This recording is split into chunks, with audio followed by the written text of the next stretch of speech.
네, 이번 시간에는 사면의 안정 해석 방법에 대해서 배워보도록 하겠습니다. 자, 먼저 사면의 파괴 형태인데요. 이렇게 단순한 사면, 이렇게 사면의 끝이 보입니다. 시작과 끝이 보이는 이런 단순한 사면에서 이거는 사면 중간에 파괴되니까 사면 내파괴고요. 사면 끝부분에서까지 이렇게 파괴선이 이어지잖아요. 그래서 사면 선단 파괴. 이거는 그 끝부분을 지나서 밑으로 이렇게 돌아서 이렇게 되죠. 이게 사면 저부 파괴다. 이런 것들이 있다라는 얘기입니다. 자, 그 다음에 사면 활동의 원인인데요. 사면이 왜 움직이는가? 그러니까 좋지 않은 거죠. 그래서 이 말을 다시 표현하면 전단력이 증대되거나, 음력은 하중을 받아서 발생되는 거잖아요. 그러니까 음력이 증대되거나, 또는 그 파괴시 음력, 강도 값이 클수록 안전하잖아요. 왜냐하면 강도는 파괴시 음력인데 이 값이 클수록 큰 값을 받았을 때 파괴가 이르는 거잖아. 그죠? 근데 이것이 뭐 한다? 감소하는 원인이다. 즉, 사면 활동의 원인은 뭐냐면, 다시 말하면, 정장력의 증대 원인이 뭐냐, 또는 전단 강도의 감소 원인이 뭐냐, 이걸 이제 물어보는 거랑 똑같은 건데, 이걸 에우나마나 여기 전부 다 나쁜 일만 써지겠죠. 그죠? 그러니까 외력이 작용하거나, 함수가 증가하거나, 예? 뭐, 구차로나 균열이 발생됐다거나, 균열 발생, 진동, 예? 지하 공동 현상, 뭐 수압 증가, 이렇게 나쁜 말로 계속 써지나요? 또 보시면 뭐 점토지원 팽창이 있다거나 강도수가 증가하거나 다짐이 안 좋다거나 균열이 발생했다거나 불안정한다, 융해됐다, 진동이 일어났다, 이렇게 계속 이렇게 좋지 않은 말만 나오니까요. 그것만 생각하시면서 한번 읽어보시면 될 것 같고요. 사면의 안전율입니다. 자, 원형 활동면에 대한 안전율은 이것은 뭐냐면 그 전도에 저항하는 모멘트고, 이건 일으키려는 모멘트예요. 이렇게 해서 구한다. 안전율은 커야 될 놈 위로 가잖아요. 그럼 저항하는 놈이 커야 되죠. 안전하는 놈. 그래서 저항하는 놈 위로 가고요. 평면에도 마찬가지죠. 예? 평면 활동에 저항하는 거, 이거는 일으키려고 하는 거. 그 다음에 복합 활동면에 뭐 이런 내용이 있는데, 뭐 이런 것이 있다 정도만 아시면 될 것 같고요. 그 다음에 유한사면은 사면의 끝이 안 보이는 게 아니고, 그 앞 끝이 안 보이는 무한이잖아, 무한. 그죠? 요거는 뭐예요? 유한. 사면의 시작과 끝이 보이는 이런 사면을 유한사면합니다. 그래서 특히 이렇게 생긴 단순사면인데, 이것의 안정 해석 부분이 보이는데, 자, 한계고보다 안전율은 어떻게 돼요? 이게 뭐예요? 한계고 높이죠? 한계고, 그죠? 그 한계고 높이를 뭘로 나오면 돼요? 사면의 높이로 나오죠. 왜? 한계고 이하로 파괴되면 무너지질 않잖아요. 근데 한계를 넘어서는 어때요? 무너지죠, 사면이. 그죠? 그래서 H분의 HC로 안전율을 계산할 수 있다. 이거 가끔 시험에 나옵니다.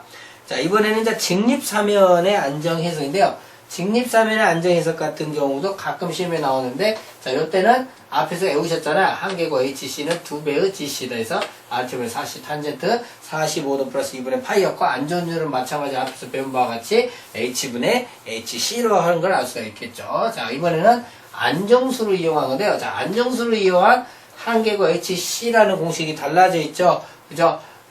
그 다음에 HS는 안전계수를 분의 1이 HS가 되겠고요. 그 다음 안전율은 H분의 HC 똑같죠. 자, 그 다음에 심도계수라는 게 추가로 뭐 하나 있죠. ND는 H분의 H-인데 이때 H-가 뭐냐? 단단한 층까지의 깊이다. 이런 얘기인데, 여기에서는 한 별표 1개 정도의 출제를 보이면서 출제가 되고 있습니다. 자, 단순사면의 파괴 형태. 이것도, 자름 많이는 안 나옵니다. 어떤 규정들이 있어요. 그래서, 이 사면의 경사가 뺐다 53도 이상이면 사면 선단 파괴가 일어나고요.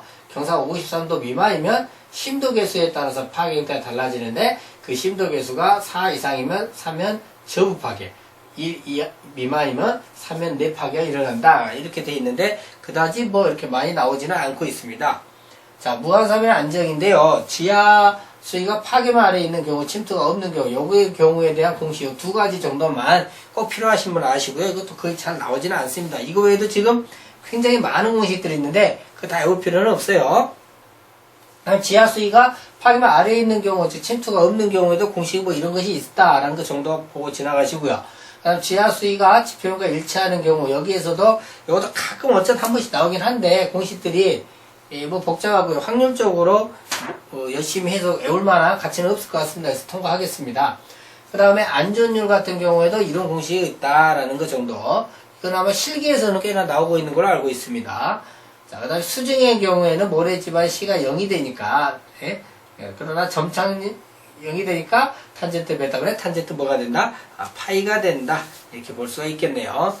자, 이번에 사면의 안정해석에서 질량법에 간 건데요. 자, 일으키려고 하는 모멘텀을 저하는 모멘트자. 일으키려고 하는 모멘텀은 뭐냐면 요렇게 사면 선단 파괴 일어난다고 이게 파괴 선이라고 합시다. 파괴 플럭스라고 이렇게 반지 이름이 20R이고요. 요 위치로부터 요쪽에 흙무게의 도심까지 더블 도심까지 거리가 20D라고 하면요. 일으키려고 하는 요 흙무게가 실로 내려가려고 하니까 더블 곱하기 D가 일으키려고 하는 모멘트의 크기고요. 저항하는 거 뭐냐면 이 변의 점착력 C가 저항을 하는데 이게 등무포 하중이잖아요. 전반적으로 있으니까 그렇죠. 그러니까 점착력 C 곱하기 여기서부터까지 길이 L하면 하중의 크기가 된 거죠. 그죠? 곱하기 무슨 거리? 수직거리니까 R을 하면 자 뭐가 됩니까? 저항 모멘트 MR이 되겠죠. 바로 이것이 질량법인데 이거 할지 아는가? 그래서 별도 한 개 정도의 출제율을 보이고 있으니까요. 저걸 할 줄 알아야 되겠습니다. 자, 다음은 절편법인데요. 이 절편법이라고 하는 질량법하고 큰 차이는 없습니다. 다만 이렇게 균등하게 쪼개서요. 이거 하나하나 따로 계산해서 전부 다 합쳐주면 됩니다. 그래서 절편법 또는 분할법이라고 한다더라 이렇게 보시면 되겠고요. 자, 그 다음에 펠레니엇의 간편법이 있는데요. 절편의 장에는 외력들의 합은 0이라는 가정과 뭐 x5-x2도 0, 2호-2도 0이라는 가정이 있고요. 특징 요것도 어쩌다 한번 나옵니다. 특징. 자, 펠레니우스는 단기 안정 해석이고 파이가 이꼬르 영인 해석법이고 정리 해석법이고요. 정밀도는 낮다. 그리고 안전율이 과소평가되고 계산이 매우 그러나 간편하다는 장점이 있더라. 이렇게 볼 수가 있겠네요. 반면에 이제 비sob의 간편법 같은 경우는 이 가정이 한 번 정도 나왔던 것 같습니다. 연집반의 함량은 0이다. 또 엑소마레스는 0이다. 그 말이죠. 특징은 펠레니우스하고는 틀리게 이거는 장기 안정에서 강구수압을 고려하고요. 전혀 유형력 해석 다 가능하고 가장 널리 사용되는 방법이라는 얘기고 시사법 즉 시행착오법으로 안전율을 계산합니다. 복잡하다. 그러나 복잡한 반면에 안전율은 거의 실제와 같은 값으로 나오더라는 얘기죠. 이외에도 이제 뭐 잠부의 간편법이라든지 스펜서의 방법이라든지 뭐 이런 것들이 있고요. 그 다음에 절편법, 즉 분할법 3회 안정 해석 순서가 있어요. 이것도 별표 한 개 정도 출제가 되어 있으니까요. 꼭 기억을 해 주셔야 되겠는데 먼저 반지름의 아래 가상활동원을 먼저 그립니다. 반지름의 아래 가상활동원을 먼저 그린다는 것도 기억하셔야 되고요. 그 다음 가상활동 원리학을 너비와 일정하게 몇 개의 수직표를 나눈 다음에 안정공도를 수행한다. 이렇게 뭘 먼저 하는가 이걸 좀 기억을 하셔야 됩니다. 자, 그 다음에 흙댐의 안정인데요. 상류축과 하류축이라는 용이 나오는데 이렇게 댐이 있으면요, 여기가 물이 와요. 그죠? 모르게 막고 있죠. 그럼 여기, 물이 여기서 이쪽으로 갈까요? 물은 상부에서 하부로 흘리죠? 그러니까 여기가 상류가 됐고, 여기는 뭐가 돼요? 하류가 됩니다.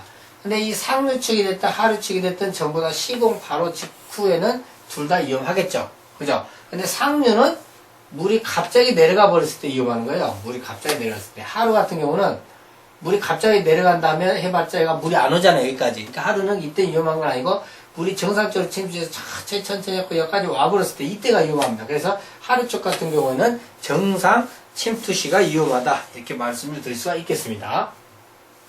예, 여기까지 사면의 안정 해석 단원에 대해서 살펴보았습니다.